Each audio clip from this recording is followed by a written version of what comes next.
Forum des sports d'ici.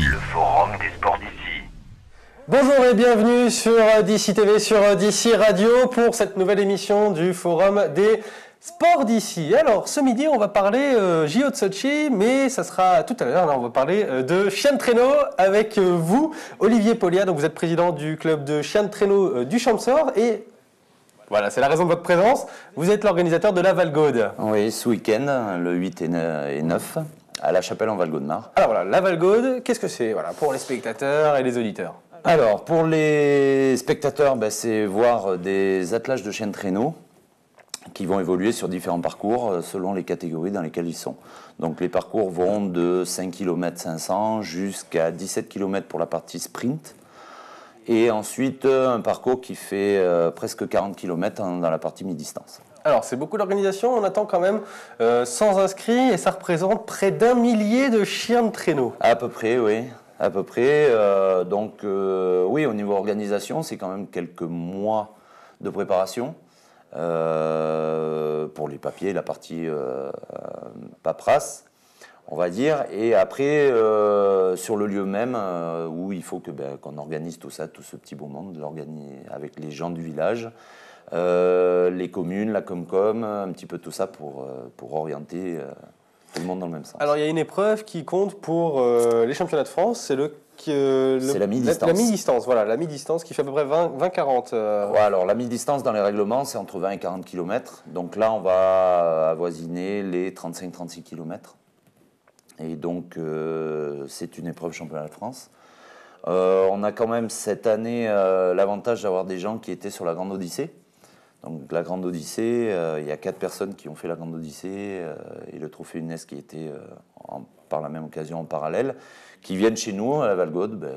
Voilà. Alors pour resituer un petit peu cet événement, la présence de ces 4 personnes de la Grande Odyssée, la Grande Odyssée, c'est quoi? Alors la Grande Odyssée, c'est à peu près 1000 km dans les Alpes, Savoie, Haute-Savoie. 1000 km avec des dénivelés importants pour les chiens et puis pour les mushers. Donc c'est une grande course que relativement beaucoup de monde connaît parce que c'est médiatique. Et puis c'est des gens qui viennent chez nous parce que ils apprécient la qualité de nos pistes. Et puis voilà, la Valgaude est victime un petit peu de son succès au bout de 5 ans. Et donc, ils viennent par plaisir chez nous pour faire du traîneau. Bon, vous avez assez de neige là-haut dans la chapelle en Valgaudemar? Jusqu'à il y a 15 jours, on s'inquiétait. Et puis là, non, ça y est, elle est arrivée. Et elle reste. Voilà, et elle reste. Et puis, voilà, les pistes sont de qualité. On a un dameur qui fait tout pour nous. Là, toute la semaine, il va être consacré que pour la piste, pour le traîneau. On a les gens, la mairie, la Comcom. Enfin, voilà, on a de l'aide de tout le monde, des 2 vallées. Le Champsaur, le Valgaudemar, tout le monde se met à pied d'œuvre pour cette manifestation. Je vous propose de regarder ce petit reportage de la Valgaude de l'an passé, de l'édition de l'an passé, qui s'est déroulée au même endroit, parce que ça fait, vous avez la chance d'organiser ça toute l'année, enfin tous les ans, et en même temps, tous les ans, il y a une épreuve de championnat de France.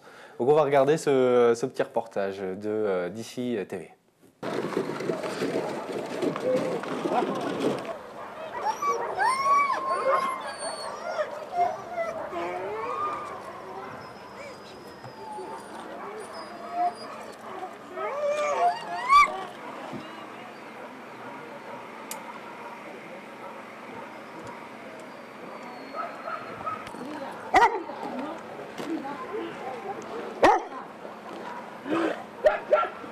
Un salon, quoi.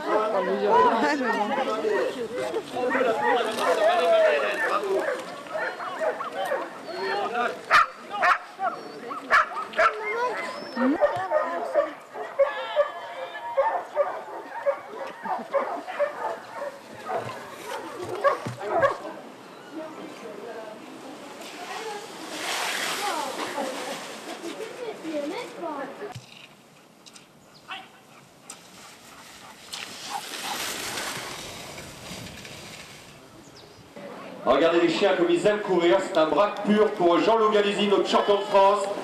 Ah, il a fort à faire, Jean-Loup, il sait qu'aujourd'hui, Yann la trompette, 23-41.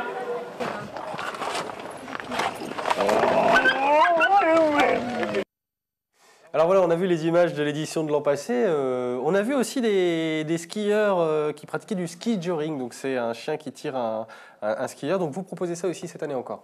Ah ben toujours, donc c'est la première des disciplines qui va prendre la piste, parce qu'au moins la piste était très jolie pour le skieur. Et puis on a toujours des gens de renom. On a vu dans le reportage Jean-Loup Galici, qui est multiple champion de France. Et on a Yann La Trompette aussi. Alors Yann La Trompette, je sais qu'on tout à l'heure ça va enchaîner sur les JO, et Yann faisait partie de l'équipe de France qui a participé aux JO. L'année, je m'en souviens plus. En quelle catégorie? Et c'était en ski de fond, et donc voilà. Donc voilà, et maintenant il se met avec des chiens, et puis il vient chez nous, et puis voilà, il est toujours aussi bon. Et puis voilà, non, c'est une catégorie qui est relativement dure, parce qu'on croit qu'on se fait tirer par le chien, mais en fin de compte, non. Si on ne force pas derrière, on n'avance pas. Et donc, il y a toute la technicité du ski de fond. Et en plus, il faut allier les deux avec un animal devant. Alors, question idiote, hein, c'est la première de nombreux autres qui vont suivre. Ouais. On a vu sur les images qu'il y avait des chiens qui n'étaient pas forcément des huskies. Donc, c'est peut-être une idée reçue, mais on n'est pas obligé de faire du chien de traîneau avec des huskies. On peut le faire avec n'importe quel chien. Bon, on ne peut pas le faire avec un teckel ou un... Non, en fin de compte, tous les chiens aptes à tirer et puis à faire du sport peuvent venir et faire du traîneau. Après, c'est ni plus ni moins qu'une orientation de ce qu'on veut faire. Alors, on a vu donc des chiens qui n'étaient pas des huskies ou des malamutes ou des groenlandais. C'est des chiens qui ont été croisés avec des chiens nordiques. Et en fin de compte, ces chiens-là, ils ont l'avantage d'une chose, c'est qu'ils sont beaucoup plus rapides que des chiens nordiques. Donc pour des courses dans le milieu du sprint, donc ça a un avantage quand même conséquent. C'est qu'il faut savoir que c'est des chiens qui atteignent en moyenne 30 km/h. Et 30 km/h, voilà, alors qu'avec des nordiques, on l'atteint difficilement quand même. Alors ça reste quand même une passion, c'est vraiment une passion qui motive tous les mushers, c'est comme ça qu'on les appelle, ceux qui dirigent les chiens de traîneau, parce qu'ils ont en charge un attelage parfois de chiens de traîneau, donc ils peuvent avoir 4 à 6 chiens. Donc c'est vrai que ça a un coût financier assez important, puisqu'il faut savoir, il faut s'en occuper, après il faut en prendre soin, donc il faut vérifier la santé. Et ça, c'est que de la passion, c'est-à-dire que c'est des gens qui choisissent de vraiment s'orienter vers un attelage, vers leur petite meute, quoi. Donc en fin de compte, voilà, bon, il y a deux possibilités, c'est-à-dire que il y a des professionnels qui, les gens les voient dans les stations où voilà, on fait de la balade pour les gens et tout ça, c'est leur métier. Après, les gens qui font de la compétition, à majorité, c'est des particuliers. Oui, les chiens, on les a à l'année. On ne les loue pas que pour la saison hivernale. Et on les a à l'année, mais à savoir que pour préparer une saison d'hiver, il faut s'y prendre fin août, début septembre, commencer à entraîner. Les chiens, c'est vraiment des athlètes de haut niveau. Voilà. À un certain stade, c'est des athlètes de haut niveau. Il faut faire attention absolument à leur nourriture, à ce qu'ils mangent, l'intensité des entraînements, la façon dont on les entraîne. C'est comme un être humain. Il faut un échauffement, l'entraînement, une récupération. Et tout ça, ils ne nous le disent pas. S'ils parlaient, ce serait plus facile. Ils ne nous le disent pas, donc c'est réellement du travail de tous les jours. Et en plus, le husky est un chien qui, en solitaire, ne se plaît pas vraiment. Donc il faut vraiment, on va dire, avoir au moins 2-3 huskies pour qu'ils s'épanouissent au maximum. C'est qu'acheter un husky tout seul, si en plus on est en appartement, c'est pas possible. C'est un chien qui a besoin d'espace aussi. Hein. Alors voilà, donc avoir un husky, on parle que du husky même. C'est assez particulier, c'est-à-dire que si tous les jours, on peut très bien être en appartement, à condition qu'on ne fasse pas 40 degrés dans l'appartement, ça c'est sûr, mais on peut être tous les jours, il faut tous les jours leur faire de l'activité. Voilà, ça peut être de la balade, ça peut être un peu de tout, du trait, tout ça. À savoir que les chiens, l'été, il faut absolument les préserver de la chaleur, parce qu'au-delà de 15-16 degrés, c'est des chiens qui souffrent. Voilà. Qui souffrent dans quel ils souffrent de la chaleur et on ne peut pas leur demander un effort physique important. Donc ces chiens-là, tout au long de l'année, tout au long de l'été, il faut les préserver. On y va en fin de journée, on y va en début de journée, mais pendant les heures chaudes, on les laisse tranquilles. Alors là, on voit des images de l'édition de 2012, si ma mémoire est bonne. On peut s'élancer à partir de combien de chiens avec un traîneau, j'entends. Il y a plusieurs compétitions, catégories. On ne parle pas forcément on ne peut pas s'élancer à 4 et Alors, il y a différentes catégories. Donc, on a la catégorie de chiens. Donc à partir de 2 chiens, et puis voilà, sachant que derrière, si on veut faire la compétition, il faut être aussi sportif parce qu'il faut courir, il faut les aider. Il faut pousser un petit peu. Faut pousser un petit peu. Ouais. Après, il y a la catégorie 4 chiens qui est un peu une catégorie reine chez nous parce que c'est des chiens qui sont réellement choisis pour leur taille et leur puissance. C'est des chiens très explosifs, donc on réduit un petit peu les distances. On arrive à des distances de 8 km à peu près, mais c'est des chiens qui sont très explosifs, très exigeants. Et donc le musher derrière, pareil, dès qu'il y a des côtes, il faut qu'il soit à 100% de ses capacités physiques. Ensuite, on a la catégorie 6 chiens, où là on peut s'exprimer sur 12-13 km.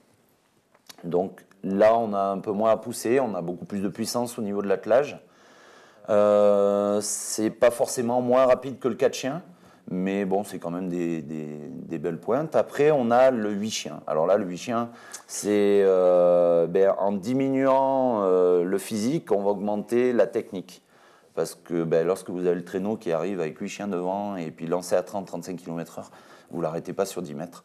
Donc il faut vraiment tout anticiper. Et là, ça devient du pilotage, plus du pilotage que de... Alors on va parler du rôle du chien de tête, puisque c'est celui qui donne le rythme et aussi la direction. C'est ça. C'est-à-dire que s'il fait le mauvais choix, l'attelage suit derrière. Alors voilà. Donc faire demi-tour à un attelage, c'est compliqué à mon avis. Ça dépend. Après, ça dépend des gens, ça dépend Et ça, c'est tout un travail aussi. Ça ne rentre pas dans la catégorie entraînement, mais c'est tout un travail qui est fait en amont. Donc, on choisit les chiens. Il y a des chiens qui ont plus d'aptitude à aller devant, de bien supporter la pression des autres chiens qui sont derrière, parce que les autres, ils n'ont pas à réfléchir, ils ont juste à tirer. Enfin, je schématise, mais ils ont à tirer, donc eux, ils ne se soucient pas de la direction. Eux, celui qui donne la direction, il est devant, ils suivent et ils ne se posent pas de questions. Donc, ces chiens-là, il faut qu'ils supportent la pression des chiens de derrière. Et puis eux, soit en anglais, soit en français un petit peu, on donne les directions qu'on veut. Et puis c'est un travail en amont qui est fait, quoi. La période automnale, on prend le chien de tête, on va le travailler gauche, droite dans les chemins, on va se balader.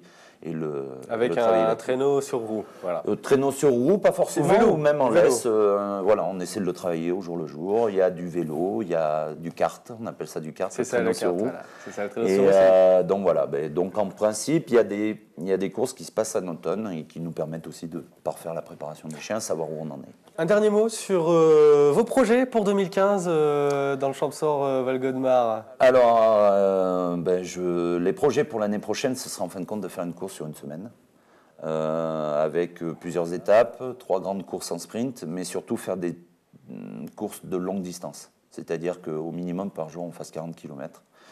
Donc tout ça, c'est une organisation. On va s'y mettre dès que la Valgo de traîneau sera passée, parce qu'il faut s'y préparer longtemps à l'avance.